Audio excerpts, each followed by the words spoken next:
1287મો શબ્દ મિત્રો પોષણ. પોષણને અંગ્રેજીમાં શું કહેવાય? તો પોષણને અંગ્રેજીમાં કહીશું ન્યુટ્રિશન. NUTRITION ન્યુટ્રિશન મતલબ કે પોષણ. 1288મો શબ્દ મિત્રો પ્રાણી. પ્રાણીને અંગ્રેજીમાં શું કહેવાય? તો પ્રાણીને અંગ્રેજીમાં કહીશું એનિમલ. ANIMAL એનિમલ મતલબ કે પ્રાણી. 1289મો શબ્દ મિત્રો ફરસાણ. ફરસાણને અંગ્રેજીમાં શું કહેવાય? તો ફરસાણને અંગ્રેજીમાં કહીશું salty food. SALTY salty FOOD food. Salty food મતલબ કે ફરસાણ. 1290મો શબ્દ મિત્રો ફળ.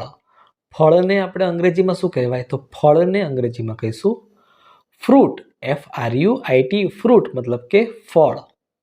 1291મો શબ્દ ફાલુદો. ફાલુદાને અંગ્રેજીમાં શું કહેવાય? તો ફાલુદાને અંગ્રેજીમાં કહીશું ફાલુદા. FALUDA ફાલુદાને અંગ્રેજીમાં ફાલુદા જ કહેવાય. 1292મો શબ્દ મિત્રો ફુરસદ.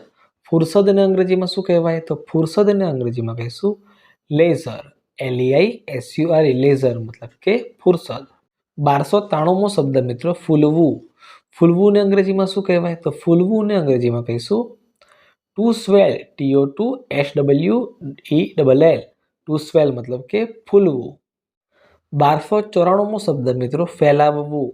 ફેલાવવુંને અંગ્રેજીમાં શું કહેવાય? તો ફેલાવવુંને અંગ્રેજીમાં કહીશું two spread. TOTOSPREAD spread. Two spread મતલબ કે ફેલાવવું. 1295મો શબ્દ મિત્રો ફોલવું. ફોલવુંને અંગ્રેજીમાં શું કહેવાય? તો ફોલવુંને અંગ્રેજીમાં કહીશું to skin. TOTOSKIN to skin મતલબ કે ફોલવું. 1296મો શબ્દ મિત્રો બગડવું. બગડવુંને અંગ્રેજીમાં શું કહેવાય? તો બગડવુંને અંગ્રેજીમાં કહીશું ટુ ગો બેડ.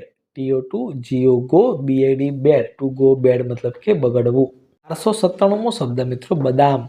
બદામને અંગ્રેજીમાં શું કહેવાય? તો બદામને અંગ્રેજીમાં કહીશું આલમંડ. ALMOND આલમંડ મતલબ કે બદામ.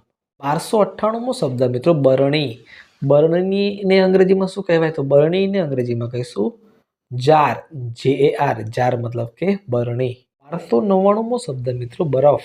બરફને અંગ્રેજીમાં શું કહેવાય? તો બરફને અંગ્રેજીમાં કહીશું આઈસ. ICE આઈસ મતલબ કે બરફ. 1300મો શબ્દ મિત્રો બહાર. બહારને અંગ્રેજીમાં શું કહેવાય?